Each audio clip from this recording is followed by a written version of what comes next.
Hello, it's time for one of James' video diary entries for the day. Today is December 7th, 2025. Pearl Harbor Day.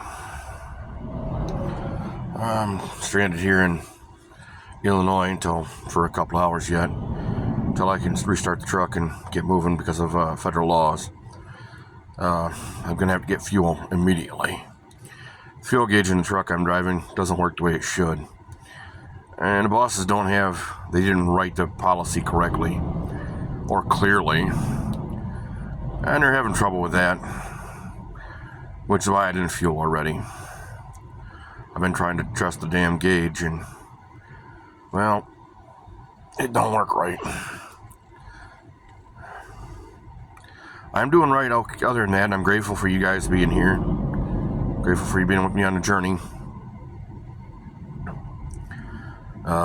I still got about 9 hours of driving left today before I can shut down.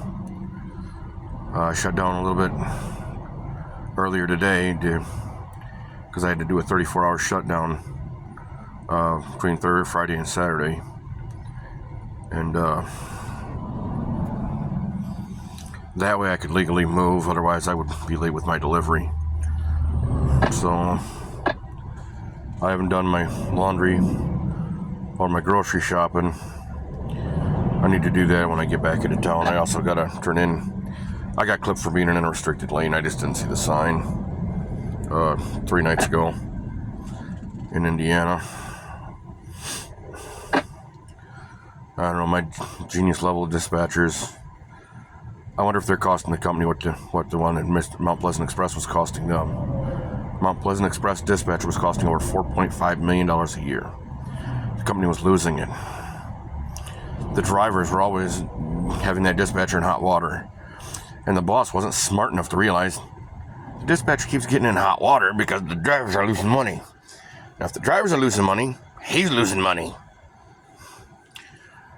Now, I'm not saying that there shouldn't be some loss, but 4.5 and driving a truck when he says he's going to fix it, and he don't. The truck I'm driving needs a little bit of love from the inspector. It has a few issues, nothing other than a fuel gauge issue. Gonna have to go talk to the boss and just have to ask him, get the community together. What do you actually reimburse? How do you actually want this done? Because if I try to follow your procedures and I fail, hey, that's on me. If you literally write contradictory policies just because you're a poor leader and you're losing the company money, the company's just losing money, hemorrhaging it. I mean, I almost bought one years ago. I learned how to do the vendor contracts and how to deal with like brokers. I mean, if I'm dealing with brokers, a truck driver, something's fucking wrong with my dispatcher. And I mean that. I should almost never be contacted. These brokers should not be treating me like they're toddlers. Oh, are we there yet? Bitch, you fucking have me on GPS. You're literally too fucking lazy to open it up. You literally have the same tools I do. You have the same clock I do. You can literally look at my position, look at the distance, go, can he do that? The only thing you should be calling me for is send me a picture of your time clock, your BOL, when you get there, and when you're delivered. The lumper stuff, yeah, they already got that to me. Lumper's a different deal. Or they don't want to deal with it because they know I'm going to be there really, really, really early. And I'm not going to get back till like Monday. I'm not going back to the terminal till Monday. If I can avoid it, I'm literally not going back to that terminal till Monday. I mean, it's not going to do any sweat off the boss's ass for the violation I have. It was a warning. I was respectful of the DOT. I explained my decision-making practices and how I came to the conclusion that what I did was the right answer, despite not seeing the restriction. I explained it. I tried to explain everything to everyone when they have issues. The OODA loop. I explained my OODA loop because my presentation is pretty damn simple, man. Decision making for me is easy. Dealing with consequences, again, easy. Leadership isn't bad. The issue I have is personal life. I literally don't want to build something somebody's going to literally shit and then cry, well, I need more, huh? Look, you shit my entire operating budget. I literally have to go under. I don't have, why would I take a business, even owner finance takeover, where I bring home somewhere in the vicinity of, $70,000, $80,000 a year, only to have to live on 12 or less. And everybody else is getting 40 or 50,000 extra. I mean, why the hell would I do that? Why would I take somebody punishing me to make that kind of money when I live on 1/4 of it or less? I mean, I don't know. It's really hard. It's hard to find a partner. And it's not because the people are hard to find. It's sorting out the losers. Well, I'm not ready. Look, you're either going to be ready or you're not. Life is not an exercise. Life is not going to stop because you lost something. You lost something, I gave you time. I started to try and work you through it. Understanding that you're going to have to start stepping up and start pouring into my cup. Now you're going to pour my goal into my cup first step out? No. You're going to start working me into it. That way I can have the skills. That way I can tailor myself to you. Tailor myself to our relationship. Same thing with business, whether it be McDonald's. Dude, you take a 6-month clean out on the freezer in Roscommon McDonald's, down to a 4-day clean out. You take from $1,000 hours to $1,000 every 25 minutes during the summer, during their peak hours. Explaining when you, on the big holiday weekends, where you're going to have extra, put 4 dumpsters out there. Don't tell people they can use them, but just turn a blind eye to it, for the most part. And I'm not saying you'd let them dump anything. But what you do is you pay attention to what they're dumping. Most of the time it's just camping waste. And if you do that, you're literally going to draw them in. Then the smell from the restaurant's going to go, fuck, I got a 4-hour drive ahead of me. Do I really want to do that without, I can get McNuggets, or I can get a couple cheeseburgers, some nuggets, I need to get fuel anyway. Hey, this is a great idea. Just like the workmen. You make sure they go through fast. You make sure they get accurate change so you're not paycheck seeding. Now, granted, that's a concept from the 1930s. From when a handful of change is all you would need. 80, 90 cents, you would have a room for the night, food,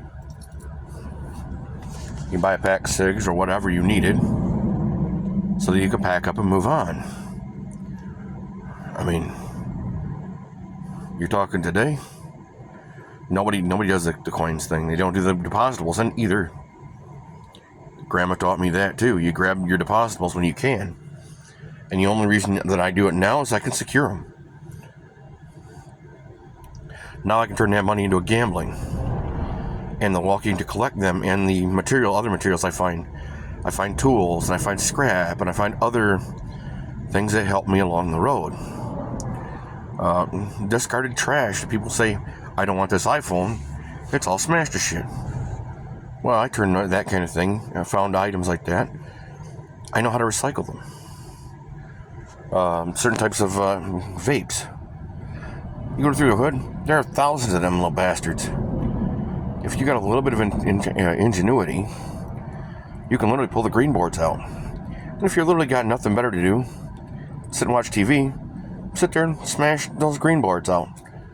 Once you figure out how to do that, take them apart, it's easy to come apart. You'll design jigs that'll cut that apart so you can throw it in the garbage away. The green boards you keep, the light bulb 4s you keep. lipos you put on Marketplace. I have used lipos. You go down and talk to the guy at the battery shop. Hey, do you know anybody who does this? Because I know, something I don't know how to do. It'd be like doing an eBay store for items that's not in my wheelhouse. Golf clubs, for instance. I've heard somebody say something about they had one. Well, you get one of those, you take it down to the golf store. Let the golf store deal with the asshole gonna break it on them. And we don't lose. Be like tools. You bring them to somebody who works with tools all the time. Mechanic, construction. You do that before you go to the pawn shop. Dumb as it may sound, pawn shop's always an option for everything but the green boards and wire. That you put in buckets. Put in buckets with bags in them. That way you can cycle out your buckets. Open your bag, see what's in it. That way when you go to do it, you get like a 13-gallon bag of wire. With a bunch of snippets. Take it there, you put it on there, you wire it. You take it out of the bag, you show it, you dump it. You sort it. If it's green boards, you do the same thing. I mean, if you got $1 a pound, you got 25 pounds of green boards that you literally cost you your workout. The cans and bottles, the depositables, because I live in Michigan, I only collect them in Michigan. I don't collect them elsewhere. Unless I bought them in Michigan, like in my truck. Stuff I drink in my truck, I bought in Michigan. I don't buy pop outside of Michigan just because the expense is too great. I can't buy it in bulk the way I can buy it in Michigan. So I buy it in Michigan, I pay the deposit, and I have, garbage bags of pop bottles that I drink over a week or however long I'm out that were bought in Michigan. I do that to turn them in, I turn them into lottery tickets. I mean, it's a lot of my hobbies come from being in poverty for a long time. Now I am making progress on my bills, don't get me wrong. I went from over 7,000 to under 2 in 6 months since I started working here at DHT. So DHT, for all the bad things it has, it's not a bad organization. It's a good money-making organization. It does have a few things that need to be reworked with somebody who actually has the expertise. Some of the things I could see, they're criminally wasting things. They're creating a hostile work environment. It's a great starter job, but if they could correct some of the behavior they have, these adults who are overly entitled. Office. Office, you got a toilet all the time. Truck driver, you don't always have a toilet. You got a bucket. If you're smart, you have a bucket. If not, you'd be leaning against a railing, or against your truck. I mean, tradesman, use a bucket. That's why I buy scented garbage bags in case I have to use the bucket. Because I'm stranded in the middle of nowhere and can't go anywhere. When I was in manufacturing, tools were my thing. When I lived with mom and dad, I had to spend my money because I couldn't keep. My mom and dad would not allow me to build forward in a way that would allow me to have. They wouldn't let me build a stockpile that could allow me to build forward in my life. All these girls I keep looking at during the sorting process, their behavior shows me that even if it takes me 2 years to sort on them, when I'm done, man, I'm done. You've proven over 2 to 3 years you're abusive as fuck. When you're abusive as fuck, do I really want to be abused? Do I want you to literally have carte blanche and literally be without penalty for your behavior? Yeah, you're going to hold me to my behavior. I mean, reciprocity's key. The Gladwin widow there, Skelko, decent person, worked her ass off to get where she's at. I'm not ready, Mom. Honey, doesn't matter whether you're ready. If you don't want to move on, stop taking your meds. You're going to die. Your health conditions will take your life. I don't like giving that kind of advice. You know, I hate to give widows advice like that. I try to be med free myself. I'm on a CPAP now. When I got it, this last time, I was hell-bent and adamant to not have it. If I didn't need it for the DOT physical, I fucking wouldn't have it.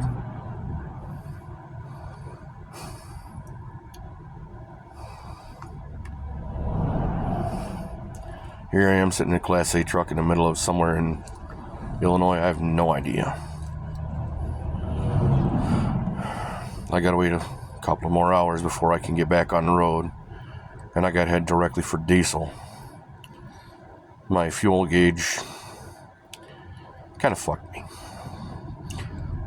If I'd have known then what I know now when I was going to sleep, I would have stopped earlier and made damn sure I had plenty of fuel. Now I'm going to be screaming at the very last minute. I hate doing that. Because when all hell breaks loose, if you don't have a few extra cans of food, like I do in my pantry, don't have a little extra pop, a little extra water, then you're stranded and suffering. I mean, it's not that I'm not suffering, I'm going to have to put a little harder in. And this sucks, man. These are professional people, supposedly, who are experienced and know what the fuck they're doing. And they're doing this intentionally. Because they are trained, experienced professional people. Which means they did this with intent. They knew. And they still did it. And they don't have consequences. You fuck around, you're gonna find out. You play stupid games. I don't want to fucking win your stupid prizes. You're the one that fucked around and played the game. I'm the one who has to earn it. Why the fuck's that, man? That's why I walked away from Mount Pleasant Express and Keith. The stupid motherfucker's losing almost $6 million a year from one fucking person that he literally will not discipline. And that's not even including the shit he's fucking up on. Or his mechanic. Just his dispatcher's losing $4.5 million. Now, by the time you figure out he's an asshole and abuses his people, nobody will want to stay for that, man. Your boss, you can't fucking be abusive. You literally gotta sit there and fucking eat it. If you go, well, you can't do it, what have you tried? Instead of giving me, I know you, I got my resume, I've done this for a long time. That's fucking great. How did that fucking solve my problem? And how did that make me want to stay? Does that make me want to tell the truck driving school, send motherfuckers here? This is a great place. That way the boss can be asshole deep in resumes, qualified people, compete against the big boys in the area.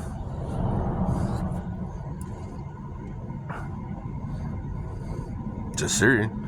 Just saying. You sent help where I wanted to take the bench bar and go after him. If the customer wouldn't have been sitting there, the shipper, I would have. I was that seriously you can't fuck me over that badly and not expect a result. Then when you get kinetic violence from your non-kinetic violence, you've incentivized it. Same thing with Minnesota. They incentivize kinetic violence through non-kinetic violence. There's no consequences for my actions. I'm above the law. The rules don't apply to me. Yeah, when they do come to you, they will come fucking crashing down. And it will fucking hurt. The way it is. You fucked around, now you're gonna find out. And I hate to say that, I've known quite a few immigrants that were great people. I also know a lot of people that are self-entitled assholes. I also know that we're losing our self-governance because nobody wants to do it. So, other foreign entities will come in, get naturalized, and do it for us. The whole thing, when they do it for us, they don't have us in mind. It's true. Big D, the Big D, and I don't mean Dallas, we elected Mr. Trump, Mr. President. No disrespect, man. You're doing a good job, despite what the mainstream media may say to you.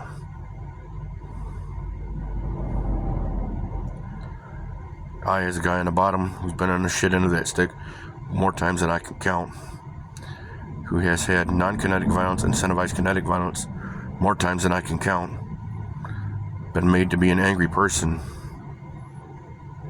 because of the non-kinetic violence that I can't get justice for. I can't get answered to the way I have to answer to others. My boss, decent human being, great with her outside sales. Leader, she's a fucktard. She's losing money. Safety person, same thing. Makes a pronouncement rather than a question. Anybody worth their weight in salt. All the old people that trained me, when I made mistakes, would have said, why did you do that? I taught you better than that, so why was this the right answer? And I'm not saying that the wrong thing is not the right answer sometimes. It absolutely is. That was the old plan. Welcome to the new one. Circumstances dictate that we have to do something different. Because if we don't, this is going to be so horrific that,